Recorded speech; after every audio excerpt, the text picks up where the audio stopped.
Good morning, good evening, or good afternoon, depending on where and when you're watching this broadcast. I'm Thomas Fessler, my friends, and this is Disclosure Tonight. Happy Friday, March 6th, my friends. It's that time of the week for us all to get together and talk about a lot of stuff that's actually been going on. Well, not a lot, but we have more than enough to take up 2 hours of a broadcast.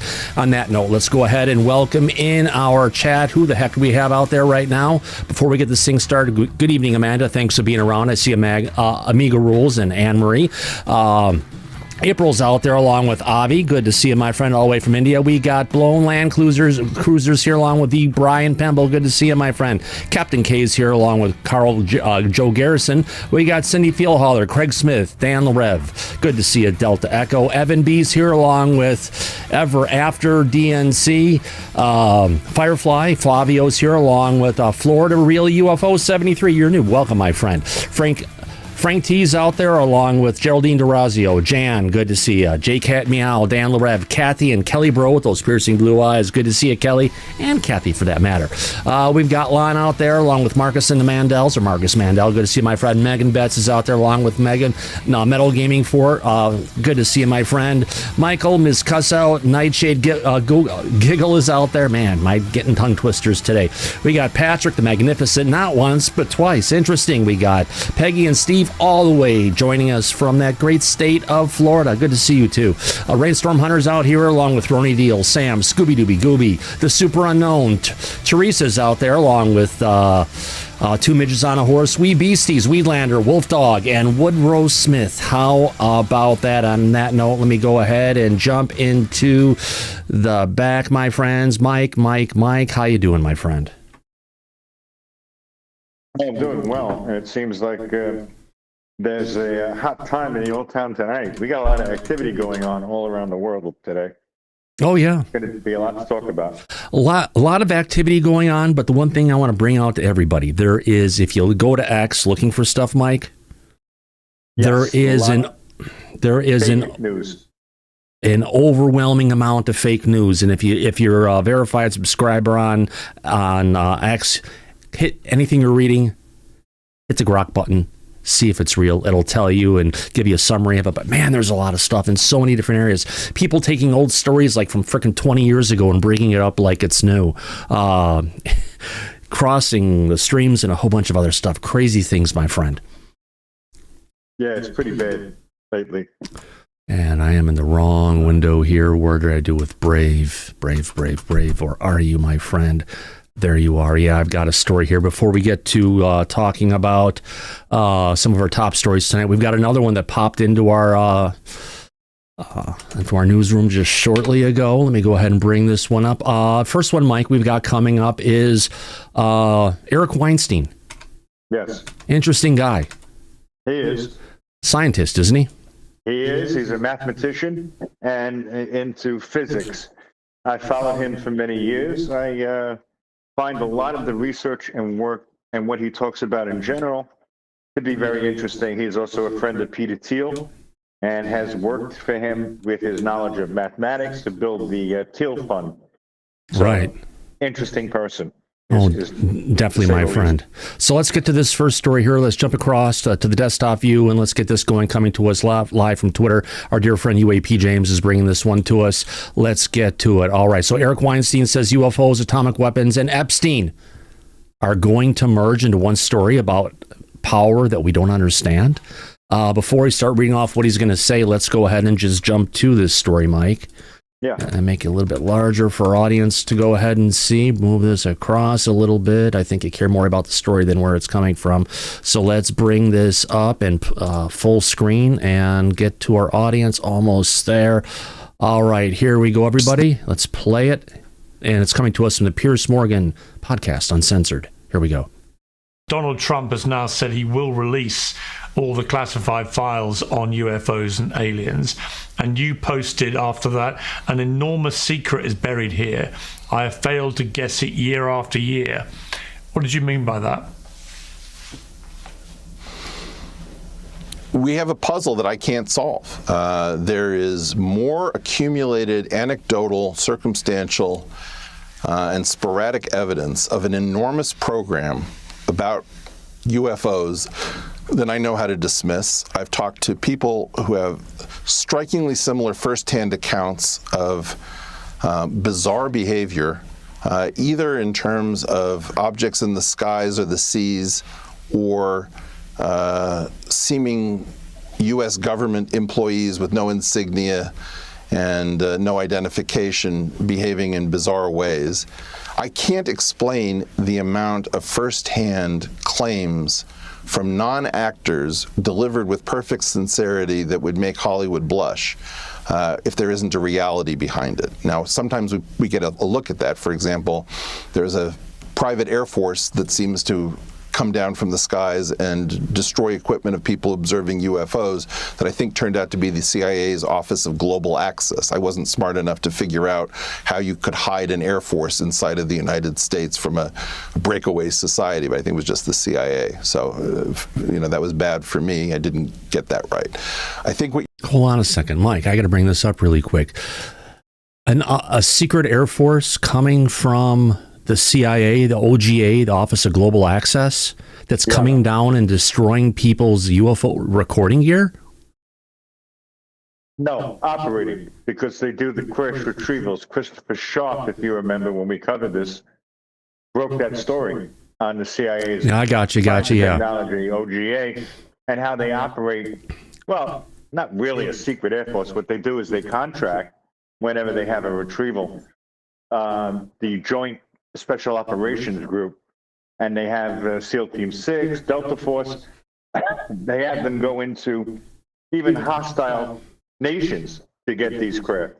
So it is an Air Force, but secret, yes and no. Okay, I'm going to rewind a little bit because my head must have been someplace else. Let's just play this again. Here we go. Destroy equipment of people observing UFOs. No. If there isn't a reality behind it. Now, sometimes we get a look at that. For example, there's a private Air Force that seems to come down from the skies and destroy equipment of people observing UFOs. No, they're saying it comes down from the sky and it's destroying the equipment of people who are recording UFOs. Yeah, his words. I haven't heard that. Yeah, I know it's his words, but I think he's mistaken. I don't think that's accurate. Yeah, I've never heard that. I don't think the audience has ever heard that before. So let's continue. I just wanted to be clear on that. Here we go. That I think turned out to be the CIA's Office of Global Access. I wasn't smart enough to figure out how you could hide an Air Force inside of the United States from a breakaway society, but I think it was just the CIA. So, that was bad for me. I didn't get that right. But I think it was just the CIA, an Air Force inside of the United States from a breakaway society, but I think it was just the CIA. So. Okay, so now he's saying he doesn't think there's an Air Force or any kind of the things we're seeing in the sky isn't a breakaway society like potentially Grush has mentioned before, or it could be interdimensional or something from another part of our galaxy, extraterrestrial for that matter. We don't know. But he's now saying it's the CIA. So everything we're seeing in the sky is he's trying to say it's CIA. Let's continue. That was bad for me. I didn't get that right. I think what you're seeing is that there's probably a very long-standing program, particularly involving physics and particularly involving aerospace companies, not as aerospace as we know it, but as shells in which you can put very sensitive stuff that could be FOIA'd if it was found inside of government. I don't know what's in that structure. I think Wright-Patterson Air Force Base is going to be very important. There's a site in Indiana, several in New Mexico. My guess is that you're going to find out that a lot of these stories, just take New Mexico. New Mexico is going to be the hub that connects atomic weapons, UFOs, and Jeffrey Epstein.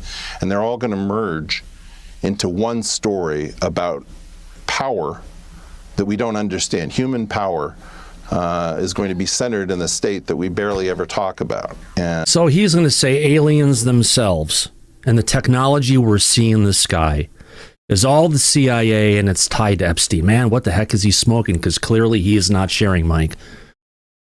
But I think he's confusing conspiracy theories and overlapping them. Right, but it also shows he's not a staunch supporter of what goes on with the fact, at least the evidence that has been brought forward, the statements that have been made. He's off someplace and hanging out with Green Street, potentially. Potentially. Could be Yeah. something like that. His sense could really confused to me. Yeah. All right, let's play the last 30 seconds. Here we go.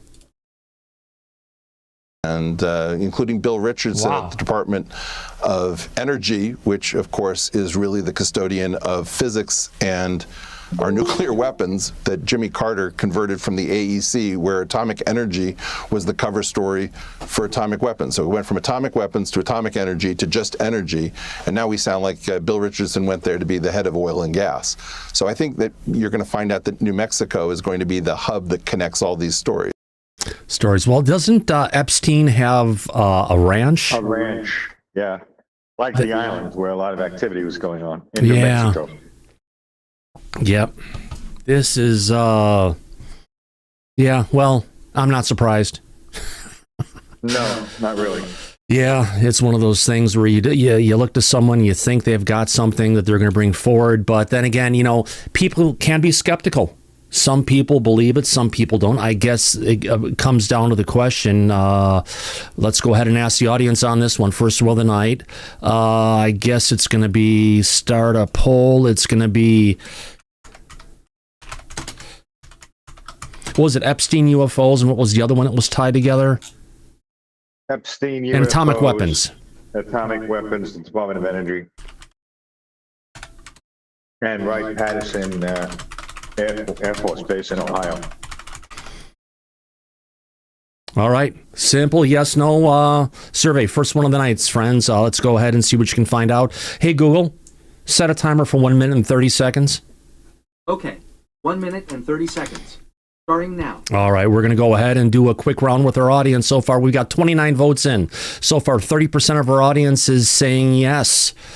33% is saying yes, that they're all tied together. Well, 64% of our audience, 69% says no. Mike, how would you vote on that? I would vote no, Thomas, obviously. Yeah, I think would. He's mixing everything together. Oh, yeah, I would have to agree on that completely. And did I just crash? Oh, I did. I did crash. Hold on. Force quit. OBS, and I did restart it. All right, we're back. Sorry about that, folks. OBS has been a pain in the ass lately. So, all right, let's go ahead and take a look and see where that survey is we got going. With 5 seconds left, our audience has been busy. I do promise that. Let's get to it. All right, where were we at? Here we go. Okay, Google, stop. Epstein, UFOs, nuclear weapons tied together. Is Eric says, is it yes or no? It looks like it's definitely no, but it's only a 10% spread, Mike. It's not that big of a difference. No, it isn't. It's close. Let's go ahead and shut that poll down. Thank you very much, everybody. I appreciate you going ahead and participating in our polls here. It's interesting to see where this all goes, and I just need to go ahead and do a screenshot of that from someplace else because I don't want to lose that. 84 votes in. A lot of people are interested in this one, Mike. Let's go ahead and get back to, this and video background. Where am I going to? Interview guest. All right, let's get to our next story, Mike. Got a bunch of stuff to go ahead here and cover. Daryl Zernick, go ahead. Your hand's up.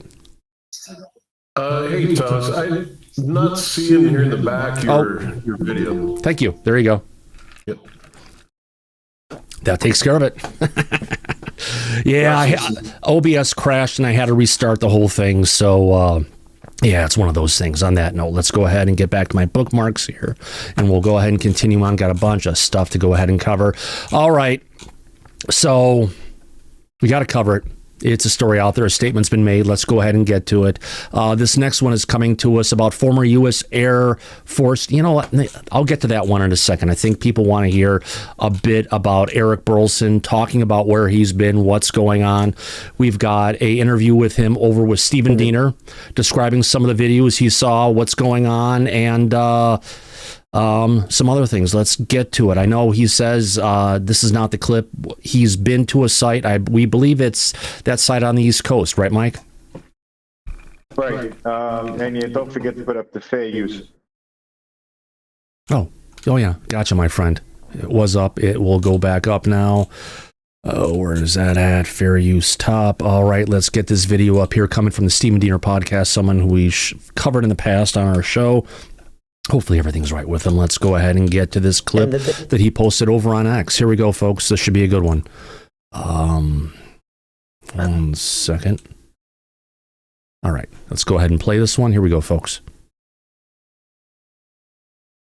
They're becoming very close to some of our, our craft and do exhibit playful type behavior. Often, to the point where it almost seems like they're flaunting or demonstrating a power capability to us. And so we don't really know what the intention of these objects are. Wow. Have you seen videos like that, or those are things that have been described to you where it seems like they're almost showing off?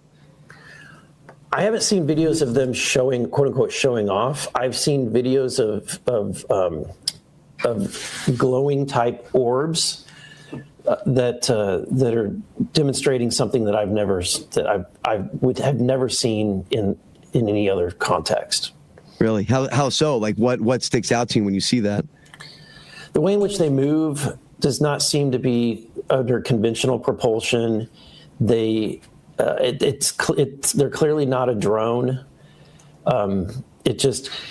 It almost looks like a ball of plasma that is controlled. And so I don't know what creates that, what kind of technology can do that, or is behind that.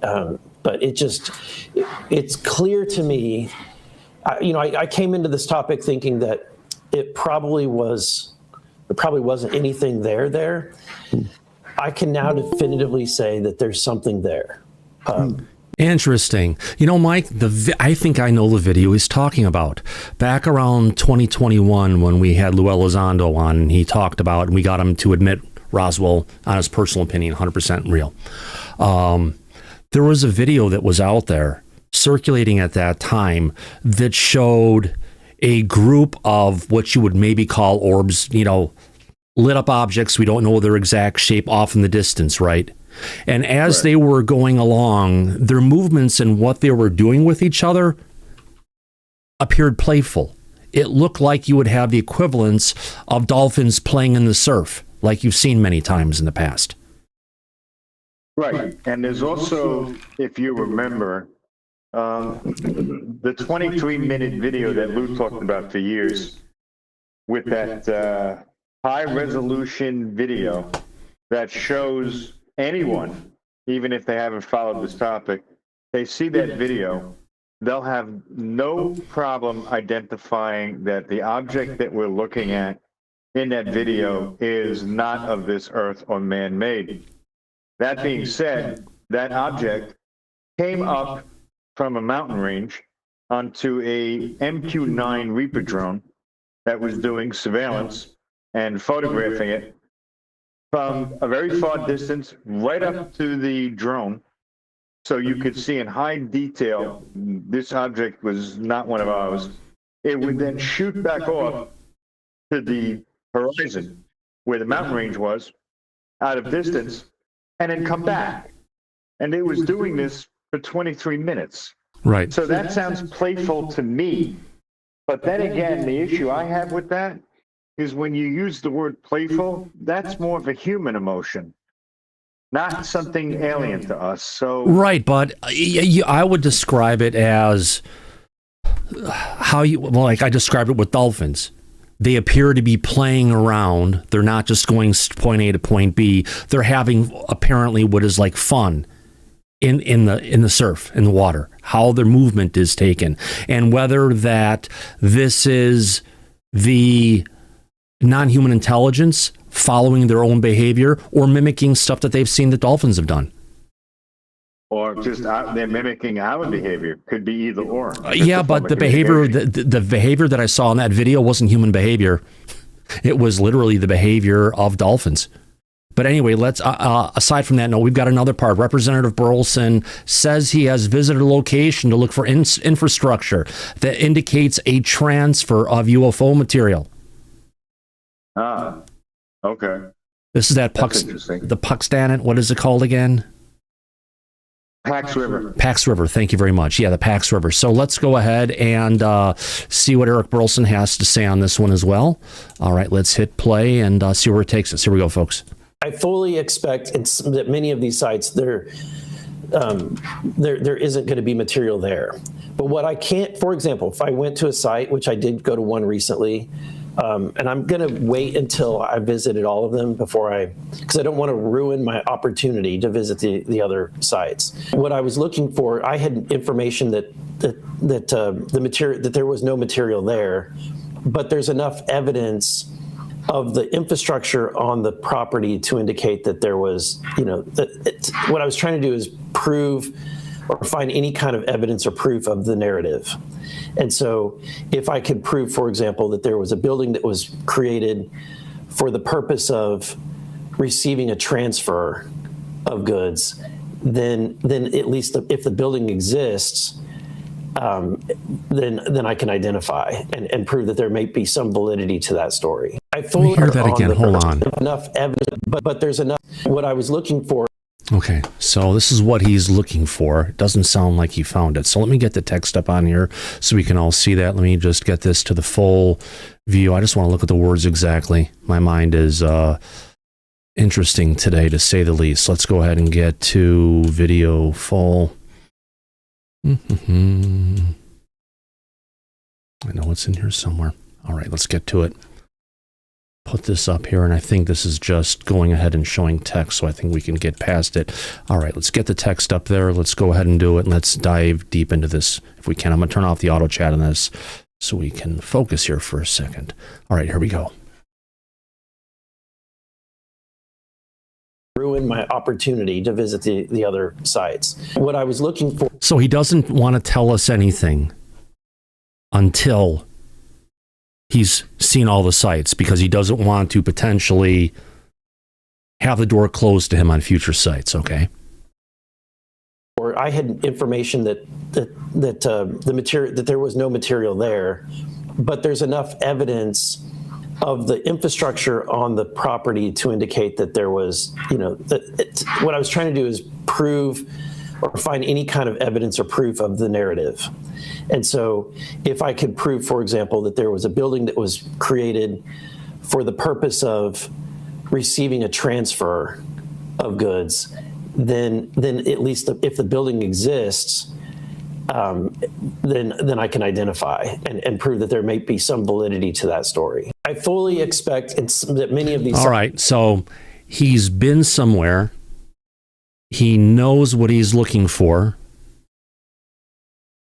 but he's not going to give us a report on anything that he's seeing at this point in time. Not yet. Not until he goes through the rest of the locations that he still has on the list. Sounds like to me. Yeah. All right, so at least he's gotten permission from the White House.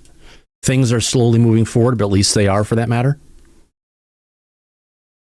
All right, so we've got a clip here of Jeremy Corbell that was on earlier this week from Weaponized, talking about Lou Elizondo had pointed to the Pax River as a location where there was a facility built out for $10 million to hold the non-human intelligent craft. Mike, one thing I do want to bring up is when we have like a missile base that we're decommissioning that is no longer going to be serving that purpose, Right. Contractors go in there and rip everything out completely. Right. You get a concrete shell. Yep. Nothing to show if there were sensors, if there were doors that were 2 feet thick to go ahead and maintain stuff. They're going to be gone. If there was infrastructure to support it, it's not going to be there. So maybe he can be lucky and get to it, but I guess it depends on if after David Grush came forward and he started saying, I know where this stuff is, if the government didn't do their job of cleaning up the mess, there's a good chance they have now. Yep, good point. All right. I agree.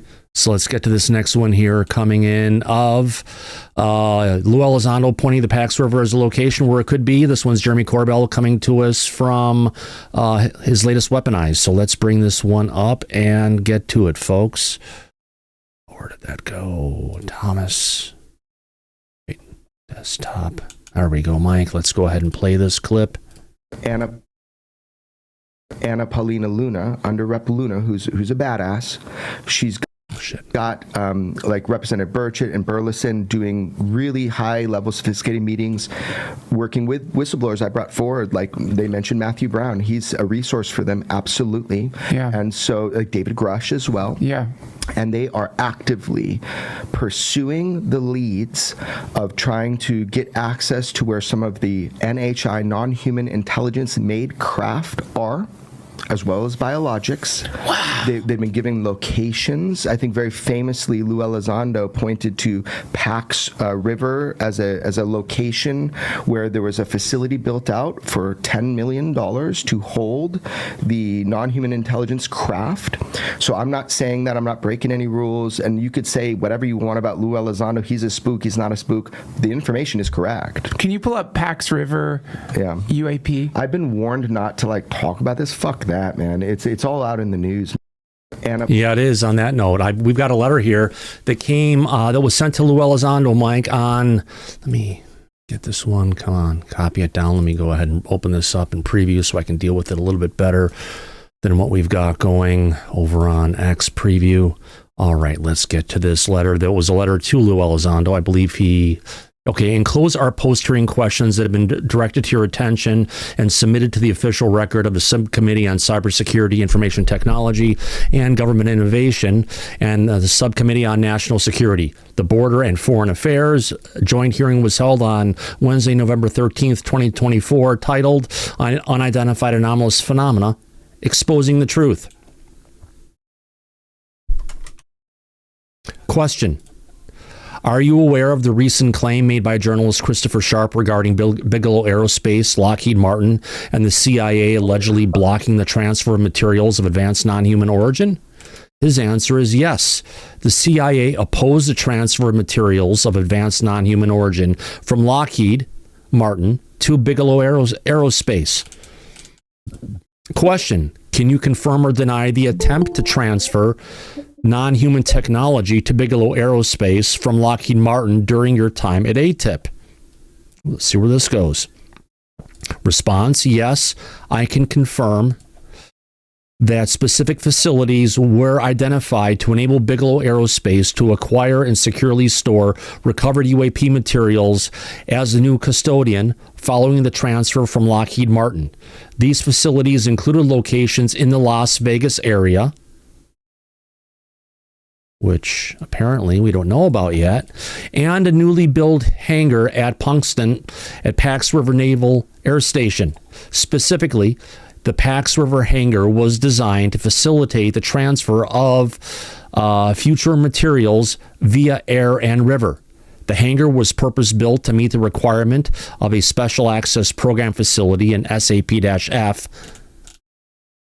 and was capable of accommodating materials at any classification level. I was informed that the funding for the hangar was $10 million. Well, Mike, I think that answers our question about facility of potentially where Burleson had went. But I know when they mentioned Vegas, that Bigelow Aerospace had created a underground facility that lacked atmosphere of this earth. Yeah. That they were going to be potentially storing this stuff in. But it sounds like besides that one, it sounds like there's potentially another facility. Am I getting that in Vegas? I don't know. He wasn't clear about that. He didn't specify. He just said Vegas.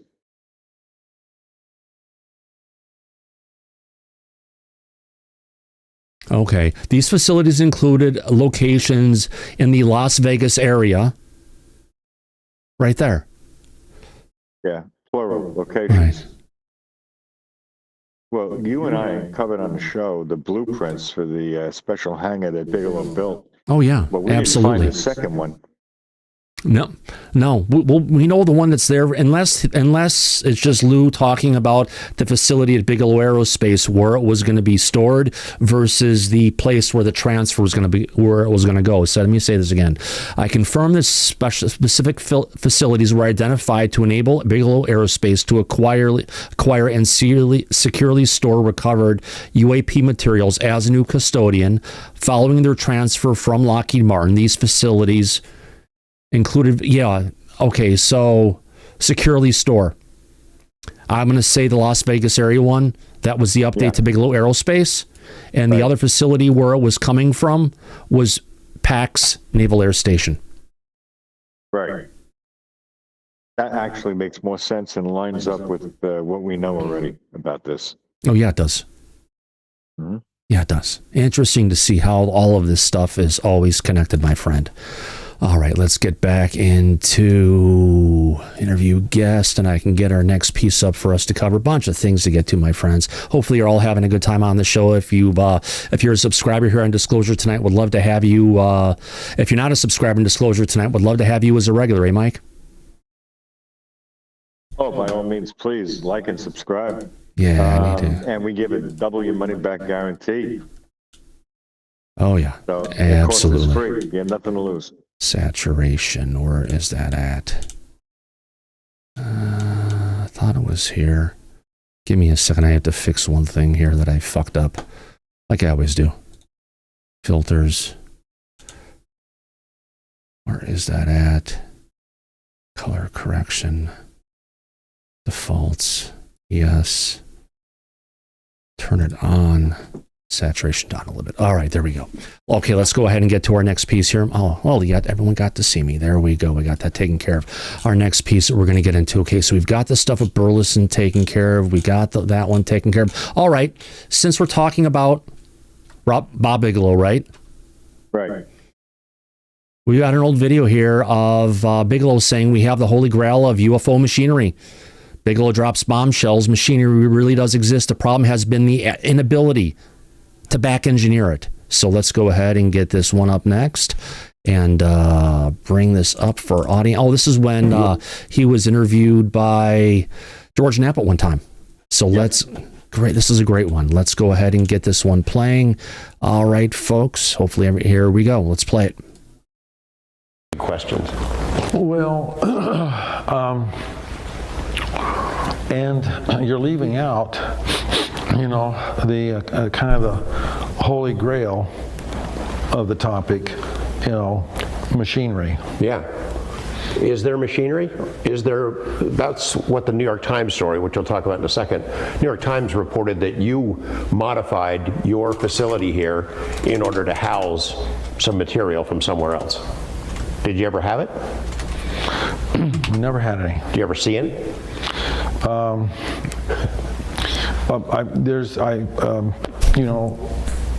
you see? Did you see him stutter on that one? Yeah, have you seen it? Yeah, let's take a look at this through business terms. He has a company, Bigelow Aerospace, right? And he had to enter into a business contract, I'm sure, with NDAs. That means there was also a business prospectus. They showed him the materials that were being transferred from Lockheed. And we know that Lockheed didn't have a whole craft, but they did have pieces of a craft. And Gary Nolan talked about that when we covered that part, when he was talking about he was consulted for ATEP when they were going to transfer everything over. And he saw what Lockheed had. It was out in plain sight, he said, with very poor security, if you remember. Yeah. So we know Bob Bigelow saw what materials he was supposed to be getting. Yeah, exactly. So let's listen to this. Here we go. Do you see things that are photos, or do you see things in person, and so forth? So you don't want to talk about stuff in case it happens in the future. Yeah. And because who knows what might happen in terms of a coalescing of intersections that could happen. And so you don't want to spill any beans that causes it puts you in a bad light somewhere down the road. Well, I think that machinery really does exist. It does exist. And so, but the problem has been the inability to back engineer. And I kind of think that some things require a weightless environment. So part of that is we don't have it here terrestrially. So what you need is a manufacturing facility where there's a weightless environment. It's part of the reason you develop Bigelow Aerospace. For certain amalgams and certain kinds of things, but it's also like, it doesn't do you much good to own a sliver of a case that holds a cell phone to understand, was it even a case? Was it holding something, and what was that something it was holding? And much less, how does a cell phone work? And oh, by the way, it doesn't work at all if you don't have all the communication capabilities that the cell phone needs to communicate with, and all that kind of thing. So it's like it could just domino out into 1,000 different things. So having an answer on a small sliver of something isn't necessarily much, right? So. He's talking. Maybe you have a sliver of a phone case, right? It's spilling the beans right now. Yeah. Right. Maybe you got a sliver of a phone case, meaning the equivalent. Maybe you have something that is part of the shell of the craft. You're not going to know anything about the phone or the technology or anything that goes along with it. Or the craft itself. Or the craft itself, that's right. Because, like we know, Lockheed Martin was given the materials that were recovered in 1947 from the Roswell crash. Now, I don't think we know which. I'm not sure if we know specifically which crash materials they have, Mike. They have the one from Roswell. That's what Lockheed has been the custodian of the entire time. But I've never heard anyone acknowledging, saying specifically. We know they had crash materials. Not quite sure which crash materials they have. Because apparently there's been more crashes than just Roswell. Yes, but let's take a look at the one from Roswell. We already know there's an itemized list. They had an I-beam that didn't weigh anything. They had that material of the skin of the craft that was very lightweight as well, could be crushed down into different shapes and then go right back to its original shape. We know they recovered fiber optic cable back in 1947. So this is basically, it sounds to me, what Bob Bigelow and Gary Nolan were talking about with the materials that they saw already from Lockheed. Yeah, but also got to remember, we have Lukatsky saying they have a craft that's intact and they were able to gain access to the interior. Yes. But that wasn't at Lockheed, that was at the Department of Energy. Right. The national laboratories were in possession of the actual craft. Exactly. In other words, the government didn't give up to a private company the whole enchilada. They gave the pieces to a private company and said, hey, figure this out. Right. And that's what Bigelow was supposed to get. Yep. Aerospace, if you want to call it equipment, materials, and stuff like that, that would probably be in the line of someone along it. If you want to call it Lockheed Martin, but not necessarily the energy systems. That would be limited to a company, actually the Department of Energy, period.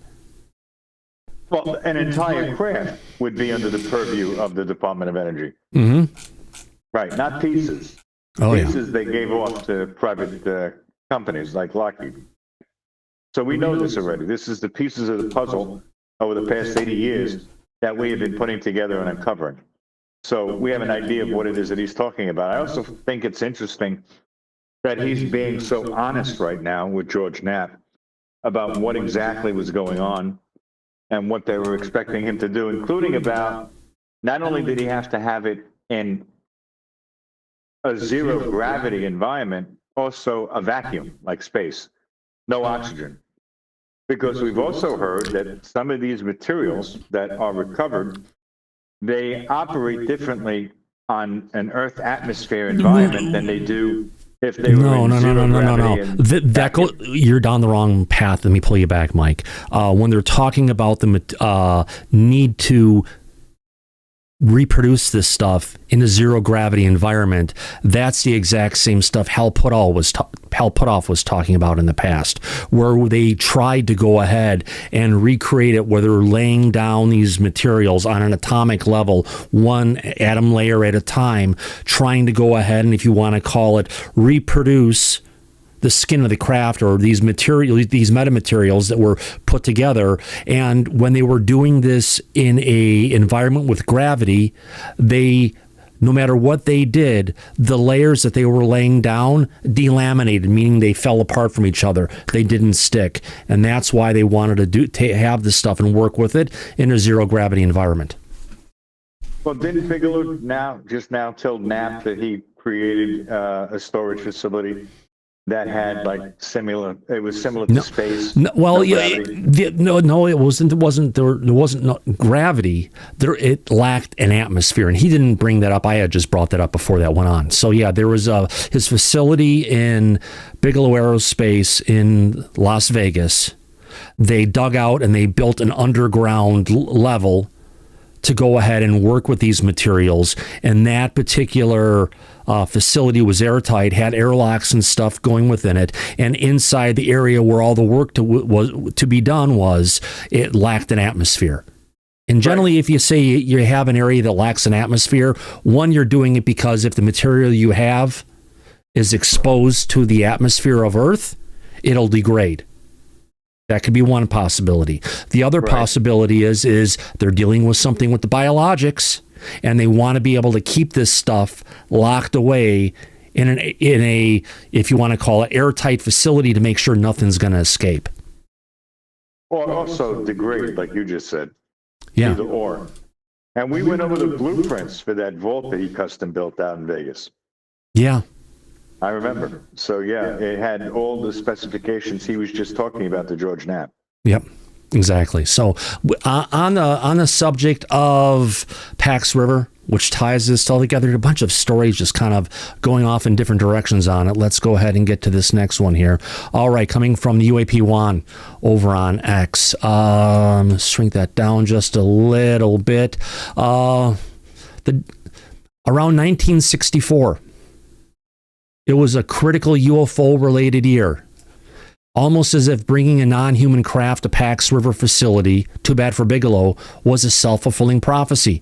I guess, Mike, in that particular year, going from June 30th, 1959, going all the way through 1964, there were a number of sightings of, if you want to call it, unidentified flying objects by Pax River.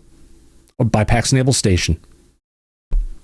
So yeah, we went over the Australian intelligence reports that were declassified.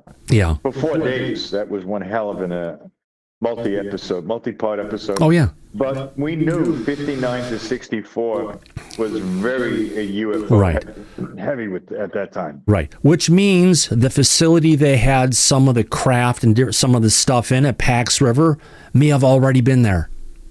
Mm-hmm. Mm-hmm.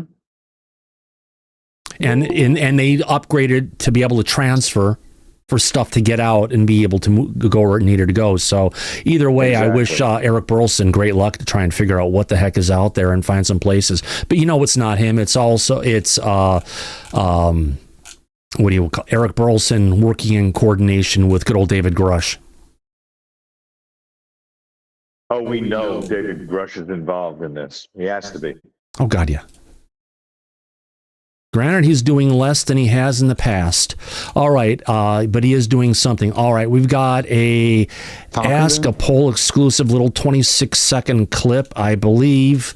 This is what we're going to be dealing with here. There may be something more on Ask a Poll, but it's a disaster last time we tried to play that one. So let's just deal with this video clip coming to us from someone who we support, Matt Laszlo over at Ask a Poll. So, long anticipated meeting, Representative Burchett told Trump to release what he's seen. Let's go ahead and get to this one and we'll reflect on it. Here we go, folks. We got that. Let's bring it up. Make it a little larger, I think. Can I get to that a little larger? All right. Yes, we can. Let's play it. Here we go, folks. Have you reached out to anyone in the administration? Are you guys talking to him? Yeah, I talked to the president about it. How'd that go? Very positive. I told him we need to know. Need to release. This is way too fucking cool. Well, I guess it's as loud as it's going to go. President about it. How'd that go? Very positive. Positive? I told him we need to know. Need to release it. I told him what we need to know and told him to release it. Next question, did we tell him where to look? Where to look? No, I think he knows. I think He thinks he knows. I think there's plenty to get to. At the appropriate time, I will, though. So he had a conversation, Mike, with the president about wanting to bring out the information that's been shared with him and get him to declassify it. But he didn't tell him what information and where to look for it. That doesn't quite sound right to me, but okay. Yeah. As soon as you give Burchett a moment's worth of oxygen, he should be telling the president everything he knows, I would assume. Yeah. It's what you and I would do under the circumstances. All right. I want to go and show this to the audience really quick. This is part of the back end panel over at YouTube, right? Uh-huh. For today's show.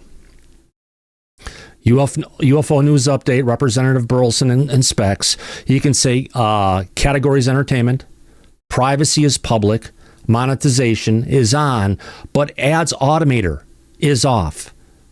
We don't like to have ads, and they prompt me all the time. Now would be a great time to go ahead and put an ad in there. No, we never click it. We always tell it we don't want to have ads on our live streams. And I'm sorry if you're getting ads during our live streams. It's not us. We tell it not to do it, but that is YouTube just doing it anyway because Mike, I think they just want to drive everybody to YouTube Premium, which is really nice, I got to say. They do. Yeah, they do. And we've talked about that privately. It's a tactic that Google has been using. But we on this show make it a point, if you're watching the live broadcast, you're not going to get hit with all of these different ads. We don't want our audience to get hit, but this is Google doing it beyond us because they see even if you have that monetization turned off, even if you have ads turned off, they're still going to add it to it. So if you guys are seeing some ads during the show, it's not us. And I apologize for it. Not much I can do, but I apologize for it. Yeah. Oh, that's some silliness. Holy cow. Okay. I know this isn't UFOs. We got some other stuff to go ahead and cover here besides UFOs, Mike. I got a story here. I was taken back. The Biden administration was allegedly wasting taxpayer money on making maps gayer. What? That can't be. There's a hearing on it. Oh my God. I just got to share this with the audience because I saw this and I was like, you got to be fucking kidding me. I want to know what a gay map is. I don't know. They don't know what a gay map is and they couldn't answer the question. Here we go. Can you tell me what is queering the map? So I think we were trying to make the maps more gay. Literally? How do you make a map more gay? I mean, especially or with gay AI, at all? You know, since the age of cartography, we've had pretty good maps, but maybe they weren't gay enough. So I know also, I took critical theory in college. I think sometimes people use queer as a verb. I do understand that the maps that we were trying to make gay were, I think, of Czechia and Slovakia. So maybe those countries asked for it. I doubt it, but I don't know. So they were trying to make maps of Czechoslovakia and Slovakia.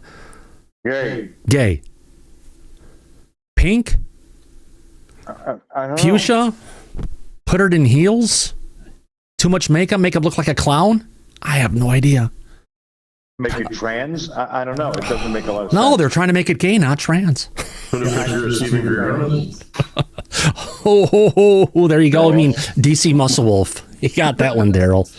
All right, so. All right, let's get to this one. All right. This is AI. Since we're having a little fun here, we'll get back to UFOs in a second. I saw this one today. Fucking hilarious. Let's get to this little... am I on this one? There we go. Thank you, China. This has got to be coming from Sora, too. And by the way, this has the best version of a cat talking that I've ever seen in my life. 你是何人？你是否在山上打败过一只猫？你还活着？你没听说喵有9命吗？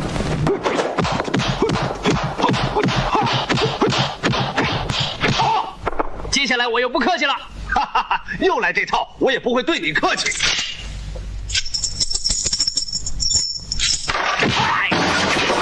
喵了个逼的！ Sorry, folks. There's too many good things. I've got some baby stuff for some people in a little bit, namely Daryl. But yeah, that was just, I'm sorry. I'm going through these different things and I'm seeing things for the audience when we're getting to that. Okay, we're not going to talk about that one. All right. So apparently, Mike, we're getting from the Hollywood Reporter interesting news that they're actually covering more stuff about UFOs. That's because we got a couple of movies coming up. We got the one this June, isn't it, I believe, coming to us from Steven Spielberg. Right. That's right. Yeah. And the next one we've got coming up is the movie from Jerry Bruckheimer. That one involves David Grush. Yep. That's the one I think we're all waiting for. That's the one I'm waiting for. So, yeah. So, yeah, they're taking it more seriously. You know what? The reason they're taking it more seriously and why they're covering it, Mike, is because they're pumping a lot of movies, a lot of money into these movies. And they want to cover it in a positive light. And they're expecting to get a huge return. All right. And doing it for free. Oh, yeah. Oh, heck yeah. Let's start Q&A. Let's do one more. No, I don't want a Q&A. God damn it. I want Q&A. I want to start a poll. Oh, let's do this one more time. Let's get for the audience. Start a poll. Pick one. I love the pick ones. Spielberg or Bruckheimer? I may have said it wrong. Real easy, folks. Who do you have more faith in of giving us a good thriller of a UFO movie? Are they going to be looking at Spielberg or Bruckheimer? Isn't Bruckheimer known for like Top Gun and stuff? Yes. Oh. Does very good special effects and action sequences. Yeah. Where Spielberg does more touch to heart kind of thing, kind of like Cocoon, etc. Right. More like, fiction. Oh, Close Encounters. E.T. the Extraterrestrial. Right.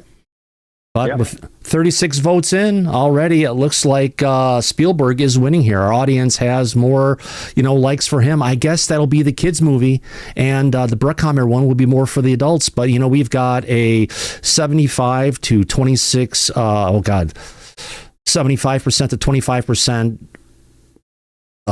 spread. Daryl, I don't think there's much difference in what's going on. What would you say? How would you vote, Daryl?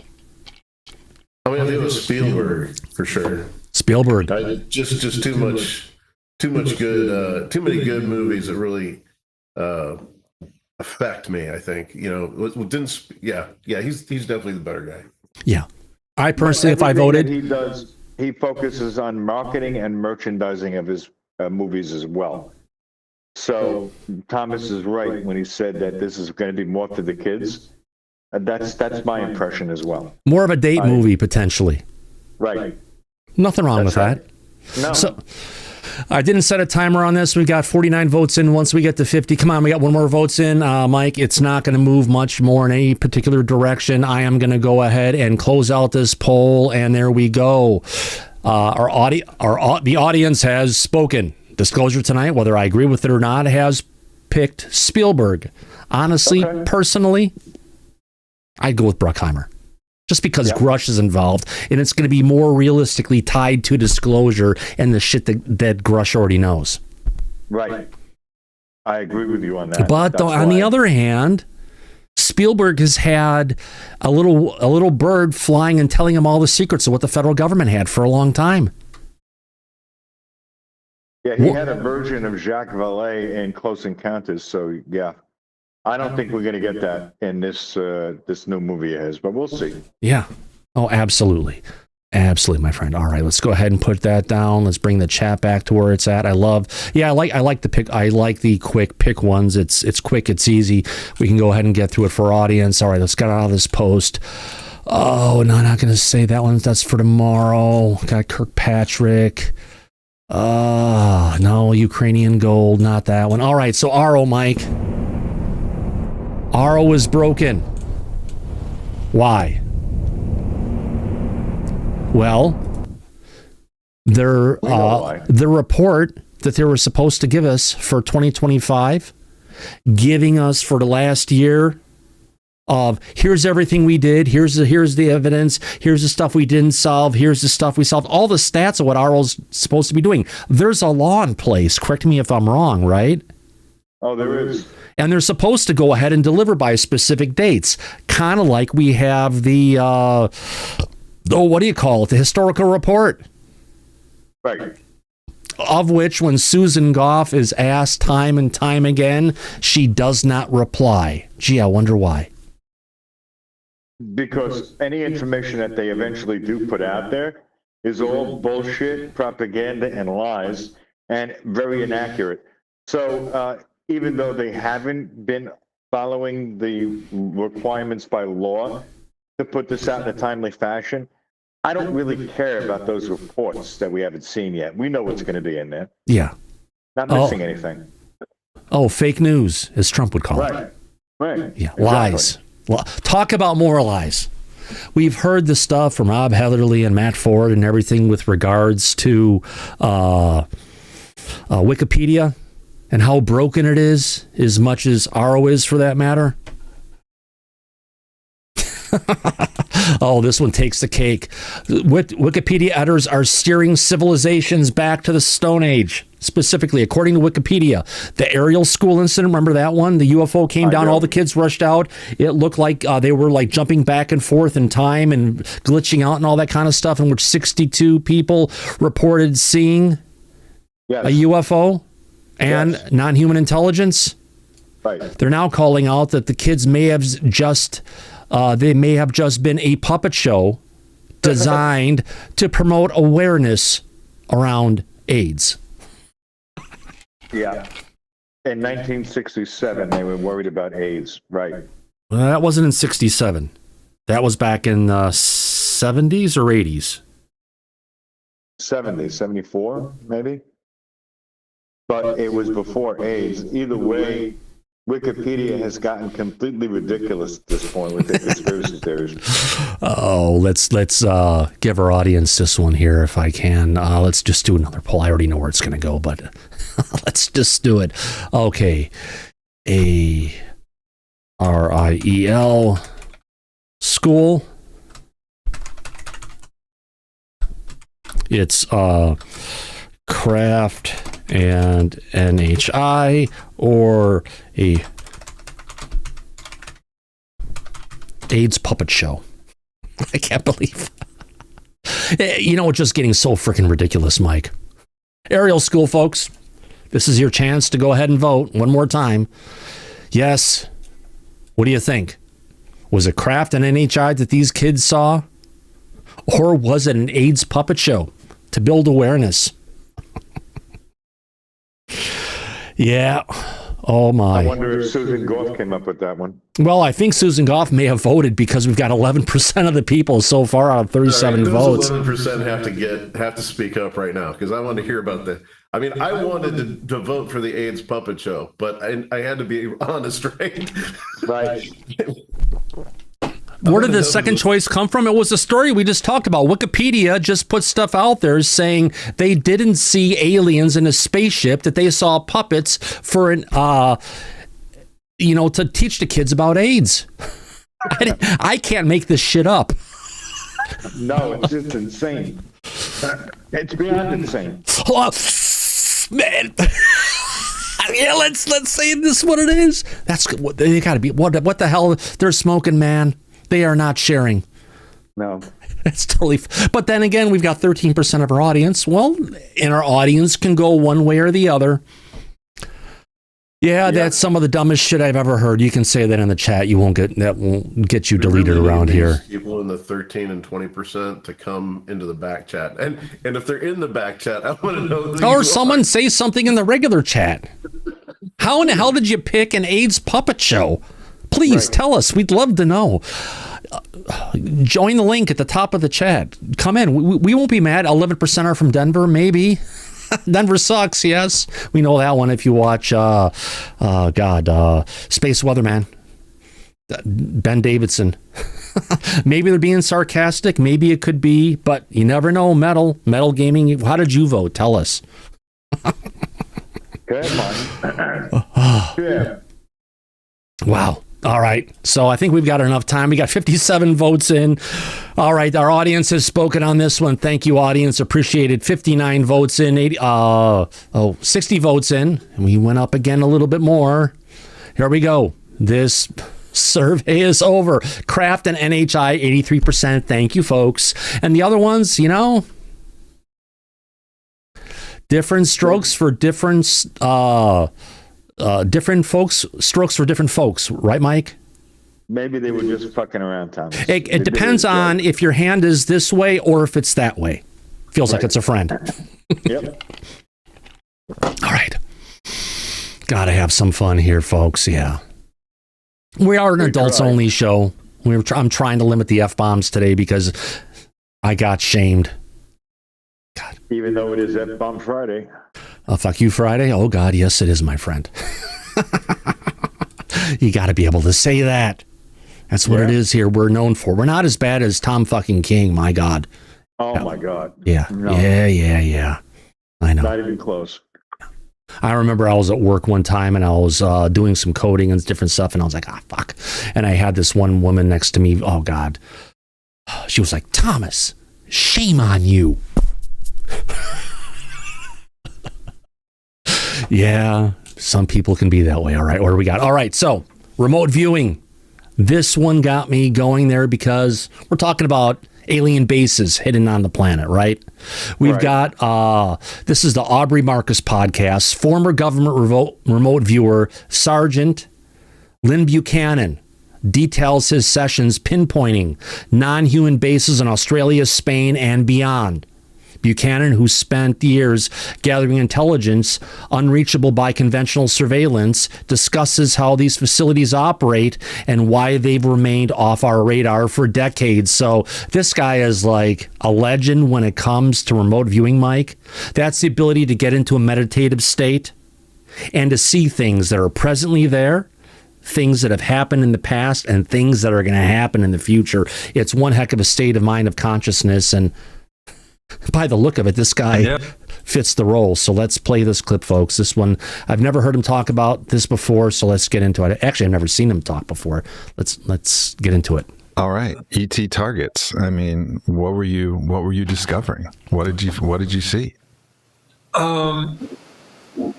There were already 4 ET bases. How many? And hold on. And that was 4 ET bases. 18 bases. Okay. Discovered before I got there. Before he got there. And that was sort of a standard thing to see if we could do those. I did 3 of them. I never did the 4th one up in the Pyrenees Mountains in Spain. I did those, and come to find out, one in Zimbabwe, and we could do those. I did 3 of them. Sorry, folks. I never did the 4th one up in the Pyrenees Mountains in Spain. Pyrenees Mountains in Spain. I've never heard of that before. Got to look that up. But there's one in Mount Hayes, Alaska. Mount Hayes, Alaska. That one is supposedly like a pyramid that's underground somewhere. Right.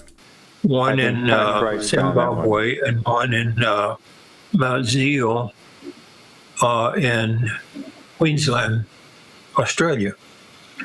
And so I did those, and come to find out, my sketches, my findings, everything else were exactly, measurably the same as had been found almost 15 years before that by one of the best remote viewers ever, named Pat Price. Yeah. All right. So these are bases that are built by ETs or built by humans to research and, reverse engineer technologies, etc. There were humans working there. Oh, shit. But I don't think those humans were from the Earth. I think, originally, as if my viewing is correct, okay, when the Anunnaki or whatever you choose to call them were here before and left the planet. They took people with them to be slaves. They were slaves here, so they took slaves to go with them. And those people have been on other planets. And now then that the ETs are coming back, they're bringing those slaves and those people. So wait a minute. The Anunnaki are back. And they've brought their humans back with them. Sure. Well, you can say sure, but I know who this guy is, and yeah, if Laura was there or wherever, she'd be right here. Yeah, this is... She's in the backtrack. Laura. Yes, I'm listening very intently because we came across something similar to this looking in South Korea.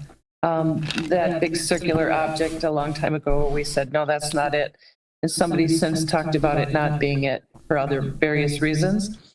And mountains. There is a mountain range, however, a mountain in South Korea. And it's very interesting. It does, according to us, what we saw, similar to under the ocean and by certain deep water reef areas. Yeah. They like mountains. And the things that our government looks for, because these things are around the world, are 3 markers. Number 1, age of mountain. Number 2, degree of slope. And number 3, the terrain. The one in, because I was digging around looking for unburied things, and what we found was multiples of pods in the mountainside dating back from 1.5 million years ago. No one in them, they are dormant. However, our government seems to like to look at the technology and, poke around. That's what it always goes for. No matter what they find, they want to take it and turn it into a weapon because otherwise they consider it a threat to national security. Yeah, absolutely. Yeah. Yeah, this is the first time I've heard him talking about the frickin' Anunnaki being around and bringing the humans back. Yeah, well, maybe not. Maybe not, but let's see. Planets. And now then that the ETs are coming back, they're bringing those slaves and those people. So there are humans there, but I don't think they were born on Earth. And but the one at Mount Zeal, from what I found, tends to be a sort of an entry point to the Earth. That it's the entry portal to the Earth. ETs come there and then disperse out around the planet. The one in Zimbabwe seems to be a UFO repair facility. The one in Mount Hayes in Alaska seems to be some kind of an intelligence gathering thing for the ETs. And I never did the one in the Pyrenees, so I'm not sure about that one. Didn't something happen, Laura, when he was viewing the one up in Mount Hayes where they were then viewing him back or something and tried to kick him out when he was looking? I've heard of that before in different cases, but I don't remember that one specifically. That goes back a ways. Yeah, this guy's... But yeah, that happens. Yeah, this guy's a freaking legend. I mean, I'm not sure if he was involved in it. One time there was a Russian plane that was a fighter jet, a new one that was a new experimental one where the Russian pilot defected and they crashed it in the Congo, and they went and they had it remote viewed. And then they sent, and this is before satellites, we had all the coverage like we do today. And they sent our military there to go find it. And when they got to that spot, they were talking to the people. They said, oh, yeah, it crashed right over there. And they were able to go ahead and find that craft, which was monumental because it gave us a lot of insight to what the Russians were doing at that time with their latest technology. And the Russians are excellent at it as well. So, yeah. And they can also have guards using remote viewing. So it goes both ways. Yeah. And as being of someone who's of a similar craft to both of you and stuff, when I hear him talking on a lot of things, it's just music to my ears. Great guy. All right. If you guys didn't know this one, this is a science fact. Hey, Mike, you there? Right here. when they had the initial strike that took out the Khamenei compound, right? Yeah. Well, they were all hit within a 30-second time frame. The missiles were actually launched 75 miles into space from Israeli F-15 fighters flying over Syria and Jordan, completely out of range of the Iranian radar. These missiles go into outer space during the mid-course phase of their flight, spending about 90% of their trajectory outside Earth's atmosphere, reaching hypersonic speeds, Mach 5 plus. During re-entry, the missiles re-enter the Earth atmosphere, coming nearly straight down to strike the compound. This type of missile launch was tested in Alaska last year. It's an attack that's undetectable, unstoppable, and a game changer. This is the first time I've heard of that kind of tech being used in warfare, even that we even had such kind of material that did this. Yeah, but you did say that Colonel John Alexander talked about methods like this for 40 years plus. No, Colonel A talked about non-lethal weaponry. His name on YouTube is non-lethal. I mean, on AOL back in the day, it was non-lethal or non-lethal2 at AOL.com back in the day. Whoops, sorry, John. Back when AOL was still around.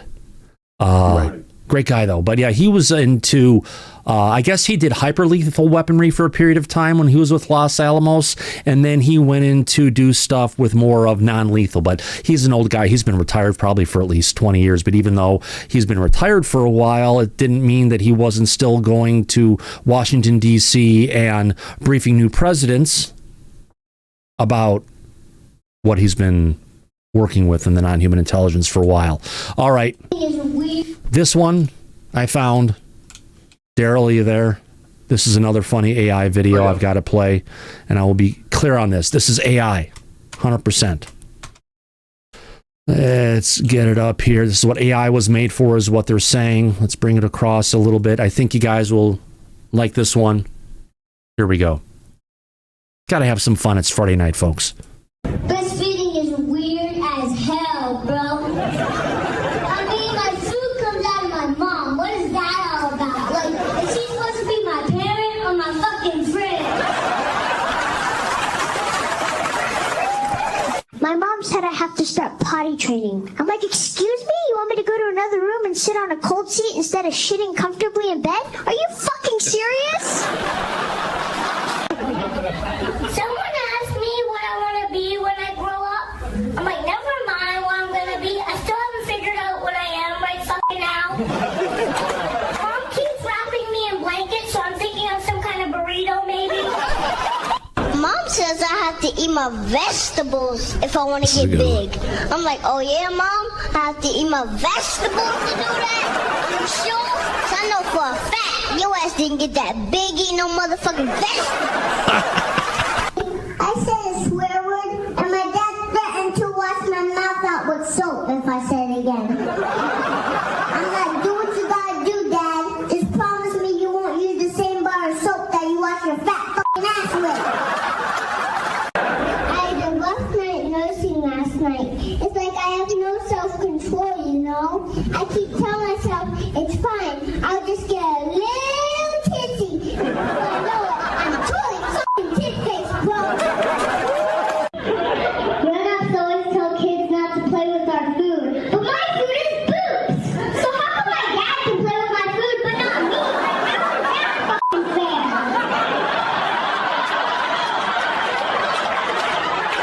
Who the fuck came out with pacifiers? Like, bro, I'm crying because I want to suck on a boob, not some fake rubber nipple. You want to pacify me? Then get the milk cord out, because baby wants boobies. I'm what they call an iPad kid, so while other kids get bedtime stories, I've got autoplay. And my lullaby is just YouTube asking me if I'm still watching. My first word wasn't mama, it was skip at. I just got baptized and I don't know what that means. But all I know is at one point some old guy in white robes tried to goddamn drown me. Like, what the hell was that all about? Sometimes I'll wake up in the morning and wonder who shit my diaper. There's no poop there when I went to sleep. Was it you, Dad? Did you do it? I'm watching you, man. Mom says I'm the reason she drinks. Well, you know what?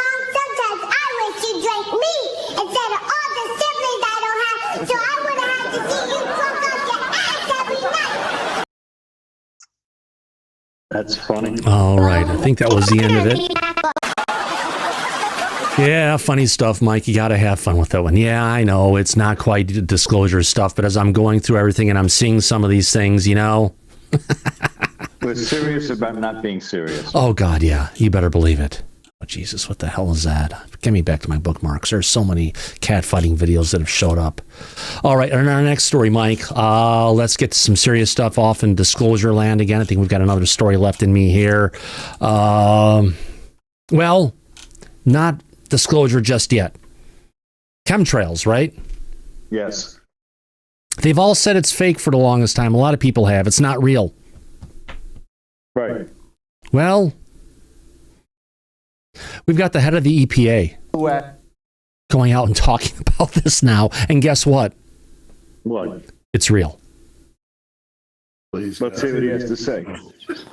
Oh, I know. Here we go. Let's get to this. This is coming to us. Let's see what the head of our EPA has to say about this one. It's, and this ain't fake news, friends. I always thought it wasn't real, but apparently they're putting shit up in the atmosphere that with disregard that there's humans living down there. So let's listen to this. Transparency from their government when seeking answers. But for years, people who asked questions in good faith were dismissed, even vilified by the media and their own government. That era is over. The Trump EPA is committed to total transparency. As a result, I tasked my team at EPA to compile a list of everything we know about contrails and geoengineering for the purpose of releasing it to you now publicly. In other words, I want you to know everything I know about these topics and without any exception. Instead of simply dismissing these questions and concerns as baseless conspiracies, we're meeting them head on. We did the legwork, looked at the science, consulted agency experts. No, it goes, whoever put just the chat up there a second ago, it goes beyond just cloud seeding. They're putting sulfur dioxide and other things into the atmosphere to reflect the sunlight that's coming down and hitting our planet. And pulled in relevant outside information to put these online resources together. Everything we know about contrails to solar geoengineering will be in there. That means anyone who reads through this information will know as much about these topics as I do as EPA administrator. To anyone who's ever looked up to the streaks in the sky and asked, what the heck is going on? Or seen headlines about private actors and even governments looking to blot out the sun in the name of stopping global warming? We've endeavored to answer all of your questions at the links on your screen. In fact, EPA shares many of the same concerns when it comes to potential threats to human health and the environment, especially from solar geoengineering activities. The enthusiasm for experiments that would pump pollutants into the high atmosphere has set off alarm bells here at the Trump EPA. Prior to now, EPA has never been this proactive to raise awareness about concerns with geoengineering and to stop the... And we're not talking about stuff at the flight, Daryl, at the height like commercial airliners are flying 20, 30,000 feet up. This is stuff high in the upper atmosphere where these materials are being released. Yeah, I just, I've got so many people that are conspiracy theorists that are just going to eat this up. Yeah, I know. So. This activity from being scaled up.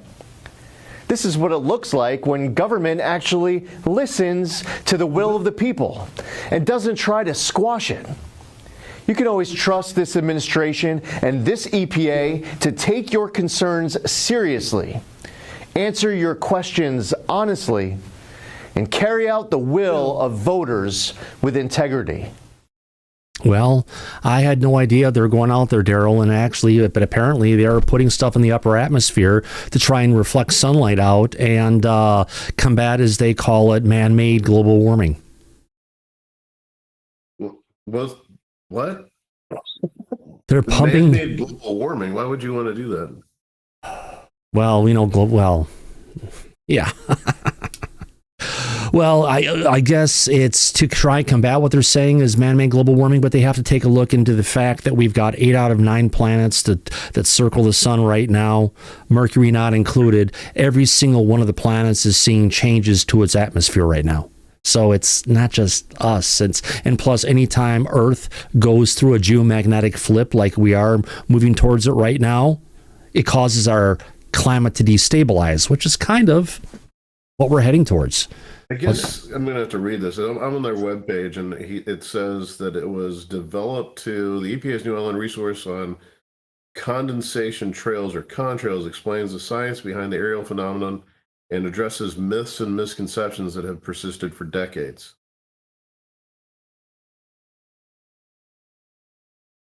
All right.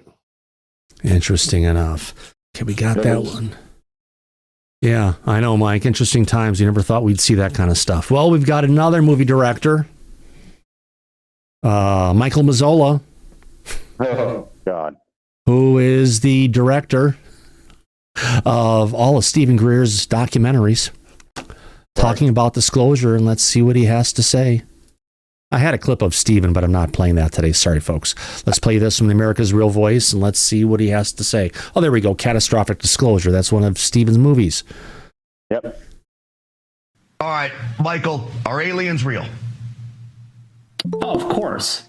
It always amuses me when people say you can never keep a secret this big because, Hold on a second. I want to jump into here. Oh, fuck. God damn it. I want to go jump into the freaking clip. And when I did that, it went and scrolled back to the top. Let's get to the zoom in on that one. All right. Just trying to make it full screen for everybody to go ahead and see this. All right. So sorry about that, folks. Let's play this again. We got full screen going here so you can try to enjoy this. Here we go, folks. All right, Michael, are aliens real? Oh, of course. It always amuses me when people say you can never keep a secret this big because, there would be whistleblowers. But of course, there are actually dozens and dozens of super high-level whistleblowers. FAA officials, the sixth man to walk on the moon, Dr. Edgar Mitchell, CIA and military officials who all came forward over 20 years ago and admitted to participating in a cover-up. And so it always makes me laugh when people say, "Well, there would be whistleblowers if this was true," and of course it is. All right, so we have the video that's been released over the last couple of years from the Pentagon showing some real crazy things. Is that the same thing as you're talking about? Whether do aliens exist? Area 51, we all think of the basement and they're slicing open some green space creature. Are these different things and phenomenons we're talking about here? So most of the videos that we see is actually man-made stuff made by the Lockheed Skunk Works, Raytheon, and the military-industrial complex. Eisenhower lost control of the UFO programs, and that is why he used his last moments in office to warn us about the military-industrial complex. Usually an outgoing president will spend his, outgoing speech bragging about his accomplishments, not issuing these terrifying warnings. But he watched his administration lose control of this stuff. He watched it disappear into the private sector. And so I would say about 80 to 90% of the stuff that people see in the skies and the stuff that we're seeing in these videos is actually man-made stuff. But now... Let's be clear, about 95% of the stuff we see in the sky is man-made, and 5% on average remains unexplainable. The powers that be are happy for you to think that all of it is extraterrestrial. Because notice that as we move towards some kind of official disclosure, it always has this slant on it that we don't know what it is, but we think it's a threat. It's a threat to our national security. And so in my opinion, and in the opinion of people who've been studying this for a very long time, where this is all heading is an official... Oh my God, Mike, this is the same bullshit line that we get from Stephen Greer all the time, where all the aliens are good and they're here to help us. which we know is not the case. Well, we think no, we. It's all bullshit from Stephen Greer. Are you kidding me? Yeah, right. No, it's the same rhetoric. You know, why would they have to hide themselves so much? Why would they come and take people against their will, do shit to them, return them back, and do it multiple times? It's a living fucking nightmare. You want to call that and say all that's wonderful and good? No. No, not at all. No. Not even close. No. Disclosure that yes, aliens are real, but you know what? We need to give the military-industrial complex $100 trillion, and they'll protect you from the evil aliens. But they've never said that. We're going to give you $100 trillion to protect you from the evil aliens?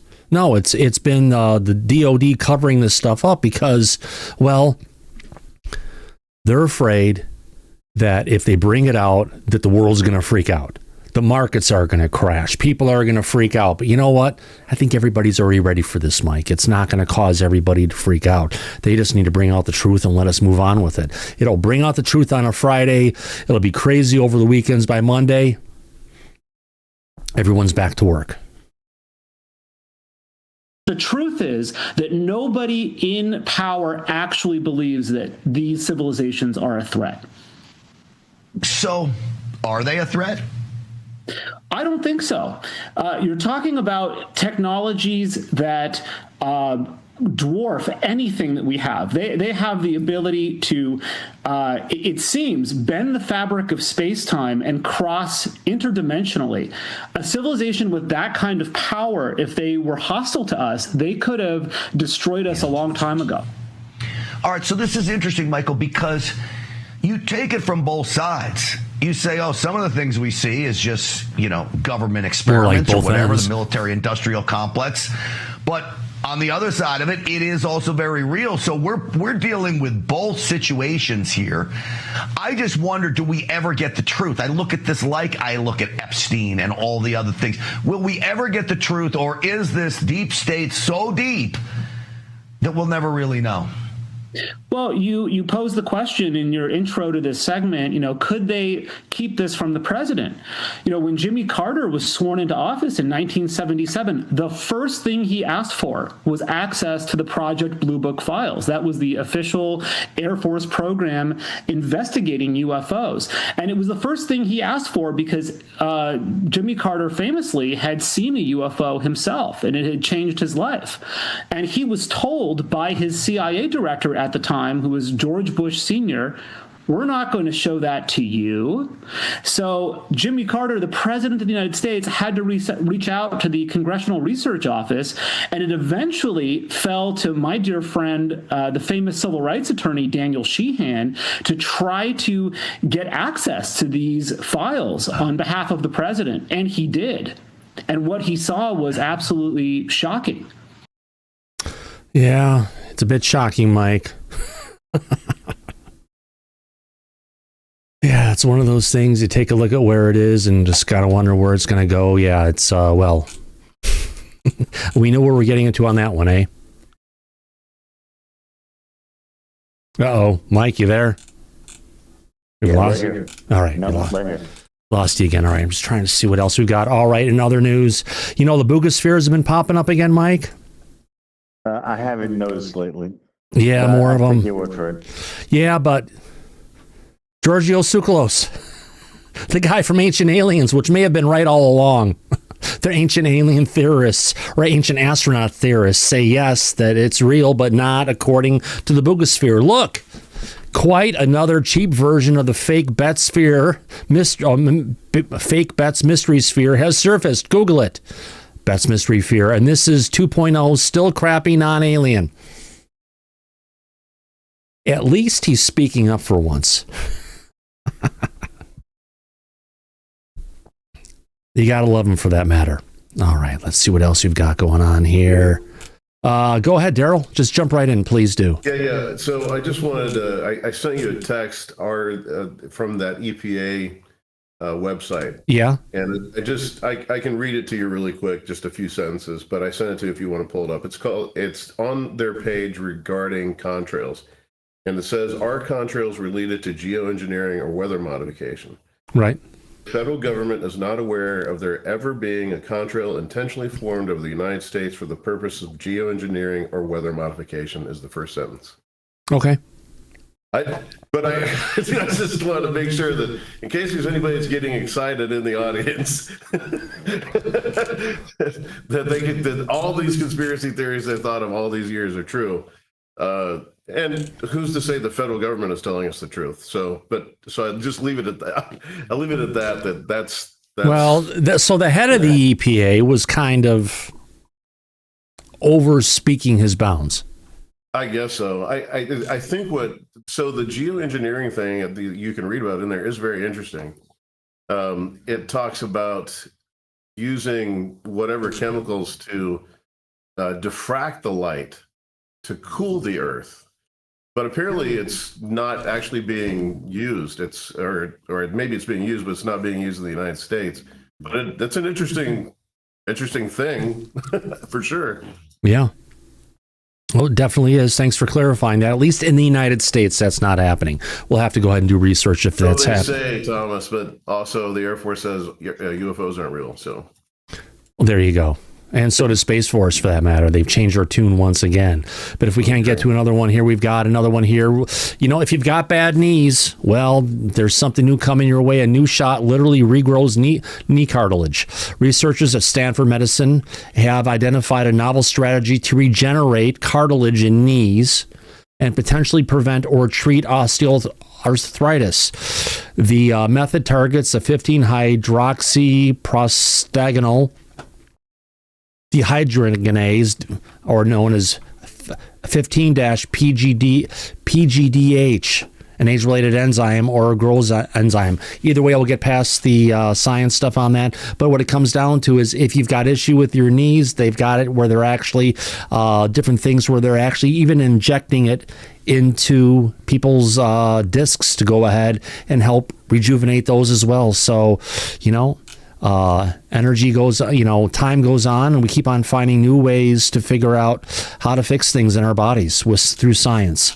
Yeah, Pam Bondi's got something to look forward to. Oh, yeah, absolutely. All right, for our friends in the UK, this is an ad that they're putting out for kids.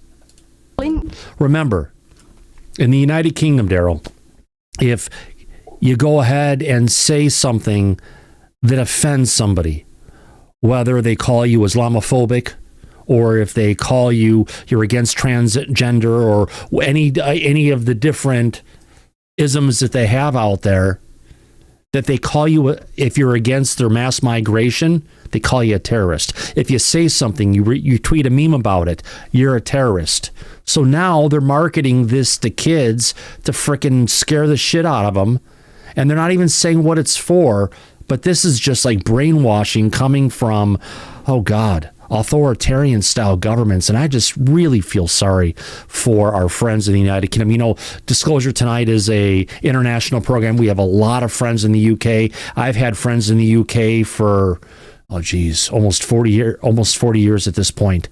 And it's, I'm just shocked, and every time I see how low they're stooping on this one. So let's get this one up here, play this little clip. And again, this is marketing that they're taking and showing to kids and targeting them in social media. Let me just zoom this down a little bit more so everyone can see it. All right, they're calling it a UK police state. Here we go. I just got all my devices taken away by the police. My mum couldn't believe it. I might get a criminal record and not be able to go to college. I only shared a link. I just thought it was funny. But it was terrorist content. And that is not a game. It's real life. So sharing a meme, sharing a link to a meme is considered terrorist content. Now, remember, the United Kingdom is arresting 12,000 people a year for this stuff. It's like they're living their own episode of Black Mirror right now. You know, I mean, it's like, you know what I mean? I don't know if you've ever seen Black Mirror, but yeah, of course, yeah. The concepts of each episode are so out there. everything starts off normally, and then it gets like really weird, and it's like they're living their own episode of that. It's weird. I know. And we'll cover more of this stuff on tomorrow's show, but I just want to share some of this stuff that I'm seeing with our audiences from the UK. We have people who are watching us now live, but I want people in the United States to realize that if in the midterms or when we get the next major election, if the liberals win, this is the kind of stuff we'll be seeing in the United States. It's not a good thing. For at least 2 years, right? Yeah. Yeah. Absolutely. All right, here's a good one. You remember He-Man, don't you? Yep, they've got He-Man. Yeah, it's AI. It's crazy stuff that's out there. Is that AI, really? That's AI, really. I thought that was somebody in a He-Man suit. No, it's not. It's AI. Now, they could be taking someone who's doing all the moves, and they're taking the person out and then putting it in with an AI character in there.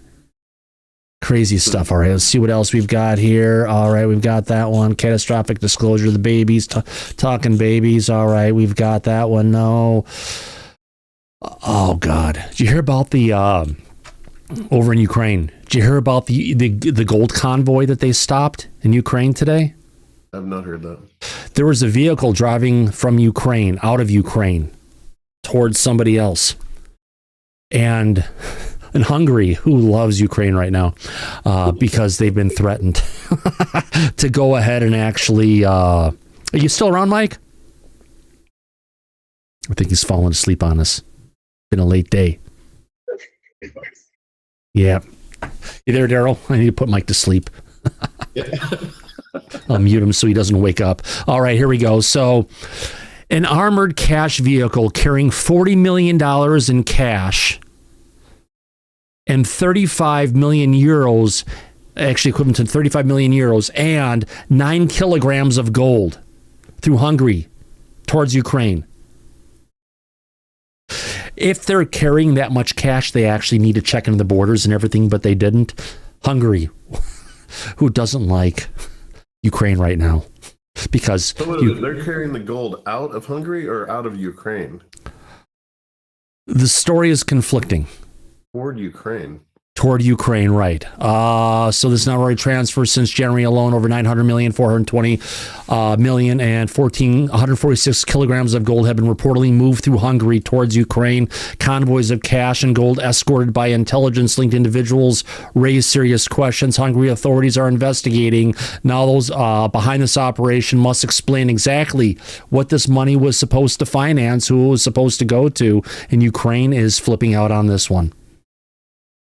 Now, this is after Ukraine shut down the Friendship pipeline that gave fuel that went from Russia through Ukraine into Hungary. And Hungary would take and process that oil and turn it into diesel and gasoline. And then there were pipelines to send that refined gasoline and diesel back to Ukraine. So when Ukraine shut down the pipeline of the incoming oil, Hungary shut down the pipeline of all the refined stuff going back to Ukraine. Yeah. Why does this money? I wonder what the origin of the money is, and why are they needing it in Ukraine? I don't know.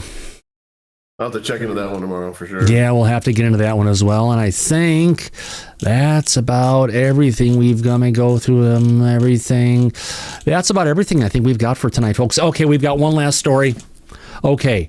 The wife of missing retired Air Force official Neil McCassland debunks several conspiracy theories about his disappearance near Sandia National Labs in the Sandia Mountains, including that he was kidnapped due to his supposed UFO knowledge or abducted by aliens. This is the original post that was put out earlier today from Susan McCassland. Let's go ahead and bring this one up and go through it. All right, so... now, he was someone who was involved, supposedly. They said he was part of the UFO program and stuff, and a lot of people saying, oh my God, they took him out, Daryl, because he's been saying things, or he's going to say things, and the deep state is attempting to take him out. At least that's where a lot of schmucks in the UFO community have taken this. So Neil McCassland, is coming from his wife, has now been missing for 1 week. There's been no indication whatsoever of where he might be. There have been dozens of searches on feet, both officials and friends and neighborhoods of and neighbors of Neil's who coordinated with official sources. There have also been horseback searches, drones with different capabilities, helicopters, 3 different types of search dogs, neighborhood canvassing and looking for ring and wildlife videos. Organizations involved are Bernalillo County Sheriff's Office, which is the lead organization, Albuquerque Field Office of the FBI, the New Mexico Search and Rescue, Albuquerque Mountain Rescue, Air Force Official Office of Special Investigations, that's the OSI, folks, Albuquerque Police Department, and maybe others which I am unaware. I'm also grateful to one and all for their unflagged dedication efforts. Now, I'd like to take this opportunity to dispel some of the misinformation that a lot of people on X have been spreading. There's a lot of it out there, folks, circulating about Neil and his disappearance, mostly from uninformed media sources. One, the initial silver alert from BCSO mentioned medical conditions, which some have taken to mean Alzheimer's. Neil is at some risk, but not from dementia. He was not confused and disoriented. 2, there was no concerning Friday morning telephone call to a close relative.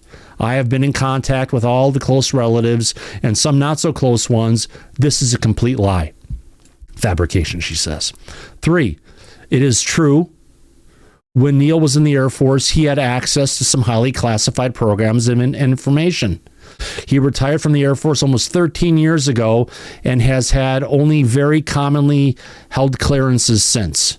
It seems quite unlikely he was taken to extract dated secrets from him. Down one, there we go. Well, I wonder how she would know that. I don't know. It's hard to know, or this is a statement she was given to put out there. It's obvious why they want this guy, why OSI is involved, because he does have secrets. It's like having a book out there that you don't want anybody He knows to read. a lot of stuff from when he was when he was active duty. Yeah. Okay, 4. It is true that Neil had a brief association with the UFO community through Tom DeLonge, former frontman of Blink-182 and the founder of the organization To the Stars. Neil worked with Tom for a bit shortly after his Air Force retirement as an unpaid Neil's Choice consultant on military and technical scientific matters to lend a various multitude to Tom's fictional book and media activities. After the Russians hacked John Podesta's emails, see Neil's wiki page, there was less contact with Tom and the community pushing for the release of UFO information. This connection is not a reason for someone to abduct Neil. Neil does not have any special knowledge about the ET bodies and debris from the Roswell crash stored at Wright Pat. Well, it seems like she's confirming that part, Daryl. Yeah.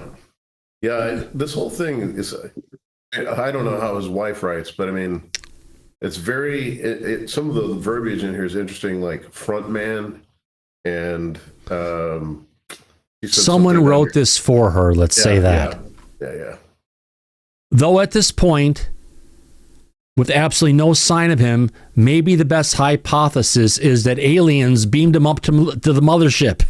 However, no sightings of a mothership hovering above the Sandia Mountains have been reported. At least lately, they have been having sightings in the past of flying saucers over Sandia National Labs back in the day. All the thoughts and prayers from around the country are much appreciated. I will update if when any real information comes in. Now, we've got someone in the back with his hands up, Brian Pemble, and I know you live a stone's throw from where all this is happening. Yeah, I am with Daryl and you on this. This is not her writing this. This is absolute insanity. There's no wife on the planet, and I'm sorry, Laura, or any other woman in the back, that are going to write like this about their husband going missing. This was written for her and put out there as a press release. This is a dead obvious giveaway that something's going on here. Yeah. And this was, in my opinion, poorly done. Besides the intro, which is kind of long, the biggest section of the document that's right. is the denial about UFOs. He and Nancy Guthrie are on the way to Alpha Centauri right now, would be my guess. Now, Brian, you've mentioned before that part of the country, there is a fallout between the local government and the FBI, right? That wasn't me, but I do know about it. Yes. And that kind of stems from some of the people we've had on this show before. Gotcha. That makes sense. So yeah, interesting story all the way around. We wish his family the best to try and figure out where the heck he is or what's going on. Anytime anyone goes missing, it's always a problem. Kyle, go ahead. Who uses the word verisimilitude? What? Someone with a degree? Yeah, in English. Right. Yeah. Kyle, go ahead. I did a little bit of research on him. It's pretty interesting. A lot of that wording on the skeptical part of it is the same as the guerrilla skeptics used in the Wikipedia. About word for word, but this guy was pretty interesting. He was over the Special Access Program Board committee for Congress. So if they wanted to go to, if you wanted a whistleblower, if you had a dream whistleblower, it's this guy. Right. He's there should be a lot of attention. He knows a lot. He knows a lot of shit. He was involved with a lot of things. And sure, he may have had a lower clearance since he retired. However, his knowledge got him rather high up in the organization with Tom DeLonge over it to the stars. Yeah, that and I mean, being the executive secretary to SAPOP, that's yeah. I put some of his information into Claude, and Claude speculates that he was the big insider giving information to David Grush. Oh, yeah, interesting thought. That he was. I thought that was very interesting. Yeah. Yeah, very interesting to say the least. I know Brian lives down that area. You're on a different part of the country, but it's just interesting to see different perspectives on this. And, our hearts and thoughts and wishes and prayers go out to the family. And hopefully he doesn't become another casualty. No. I was talking to Rex earlier about some of the scientists and stuff that, some things that happened recently, but this is one worth keeping an eye on. Oh God, yeah. Yeah, that's why we're covering those interesting part of the news bits as always. I've been looking this week to find stuff, and yeah, it's not the easiest. We're looking at hours every day going through the feed, trying to find things to go ahead and cover. It's just like it's a freaking drought out there, Kyle. Absolutely. Yeah. I just wanted to throw that in. Yeah, I appreciate that, my friend. Let's see if there's anything else we haven't covered. Brian Pemble, go ahead again. Yeah, just short, quick, Thomas. Once again, I thought that was very interesting, the correlation that Kyle made to David Grush, because if everybody remembers, Grush made a complaint to the ICIG, Thomas Mannheim at the time, and we have not heard anything from the IG on that. Thomas Mannheim wasn't the ICIG. He was the first ICIG, I believe, and he was his lawyer then. That's right. Then he resigned and became his lawyer. Well, he had his own legal firm, and he resigned from the legal firm to go ahead and his own firm. He stepped back from it to go ahead and handle David Grush's case for a period of time against the current ICIG and DODIG. Exactly right. And why do you think that he resigned? I suppose probably because he was probably told to do some untoward things. And so this is why I think that Grush and Monheim are on the up and up. But the current ICIG, we have not heard anything from. And so I think that that's very telling. And so that's an interesting point that Kyle makes there from his, I guess, a Claude, which is an AI. I'm not good with the technical stuff. From Anthropic, who now Anthropic is actually saying we can't guarantee that it isn't conscious because we're seeing signs of consciousness. Yeah, I know, but I think we're getting somewhere here. I think we're getting close, and unfortunately, this gentleman here that you've got right on there, maybe one of the, I want to say one of the victims of this investigation, but it's not looking good. No, especially when they've been gone for a week. Once they've been gone after so many hours, the chance of them actually being alive just falls off a cliff, literally, in case he did fall off a cliff. Hey, just real quick, I want to say Steven Spielberg has a new 4-series documentary that came out today on Netflix called The Dinosaurs. So, dinosaurs, UFOs. Well, that's just a different part of the planet's history, I guess we could say. But yeah, great to see that he's got something else out there. I have to go ahead and check it out. Netflix, folks, if you've got it, watch it. Yeah, it's supposed to be a follow-up to Life on Earth. Interesting. Anyway, all right. Anything else? Good. Oh yeah. I think we've got about everything covered. We got the cats. We got that stuff taken care of. We got the Ukrainian stuff. We've got the babies for you, Daryl. I did the baby thing for you because I know you always talk about the babies. I like the Trump baby. I like the political baby ones. Yeah, definitely. Yeah, all right. There's some good ones out there right and now. I think that's about... All right, here's a cool thing. Apparently Ukraine had... Not Ukraine. Iran had a drone, if you want to call it. They didn't have an aircraft carrier. They had a drone carrier, aircraft carrier for launching drones. And apparently we found it. Starts off, there it is. It'll black out when the hit happens. And kablooey, it's gone. So... their ability to go ahead and launch drones against other ships that are going on in the Straits of Oman has been shut down. Oh, my God. Have you heard about this one, Daryl?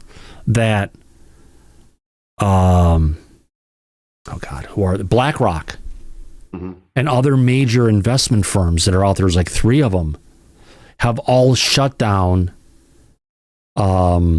withdrawals from the funds. And they've limited the withdrawals from people to, initially it was 9%, and they've dropped it to 4%, and then they've shut down withdrawals from all of these different funds that are out there, meaning that people can't get their money out that they've put in, firstly. Secondly, that means they're having a liquidity issue, and they're not going to be lending out money as well. I haven't heard that. BlackRock? Yeah. I think, let me go to the top of this, see if I can, I think I got that one. No, all right, let me get back to just regular BlackRock. Okay, BlackRock. They're they're on every major company's stock board. They're on boards, major retailers out there. BlackRock froze 1.2 billion withdrawal requests at its private credit fund. Here's what happened. Investors at BlackRock's $26 billion fund asked to pull out 9.3% of their money. BlackRock said no, cap withdrawal at 5%. Blackstone's $82 billion fund saw record withdrawals at the same time. Blackstone had put $400 million of its own cash in to cover the exits. Two of the biggest hedge funds out there on the planet are now limiting how much you can take out. This is not that good in the financial market, because these are the people who are funding a lot of the corporations, a lot of the things that are out there. And if people are trying to get their money out because they're worried about it, they're having a liquidity issue. Yeah. Yeah, I'm going to have to dig into that one too. That's very interesting. Yeah. So things are happening out there. Who really owns BlackRock? Let's find out. Vanguard, 8.8%, BlackRock, 6.4%, State Street. There's a bunch of other funds that are there that own the money in BlackRock. So, and they own a lot of stocks. They are on boards of companies out there like major retailers of wholesalers and stuff. You may know one of the names. Yeah, it's a panic state. And it could be from what's going on over in Iran, but we're going to find out as time goes on. On that note, what an interesting show. I think Mike fell asleep on us again. He does get up at 5 o'clock in the morning, poor guy. On that note, I want to thank everybody coming into this episode. Did we even get any super chats tonight? I haven't been paying attention, been having such a good time. Let's go ahead and take a look. Did we get anything? Nope, not that one. I need to go to the other window, please. Not that one. Oh, we got one super chat from Brian Pemble. Thank you very much, Brian. We appreciate your love and support. Disclosure tonight. It should be said that communication with the alien race is real, period. You know, Brian, I saw some clips up there today about that video that came out there from the alien interview. Any thoughts on that? Yeah, I've got a lot of thoughts on it. A lot of stuff I can't share with everybody, but you know, it's let's just say within the next year, there's going to be some real good movement on this. Excellent. We'll talk about it after the show. How about that? Absolutely. On that note, my friends, I want to thank everybody coming out to this episode of Disclosure tonight. It's been one heck of a great show. I want to thank everybody for being a part in the audience, in the chat, in the back. What a great time. And as we usually say at the end of every episode, eyes open, no fear, be safe, everybody. And we'll catch you on the flip side. See you tomorrow, everybody. See you. Talk to you soon. Bye-bye.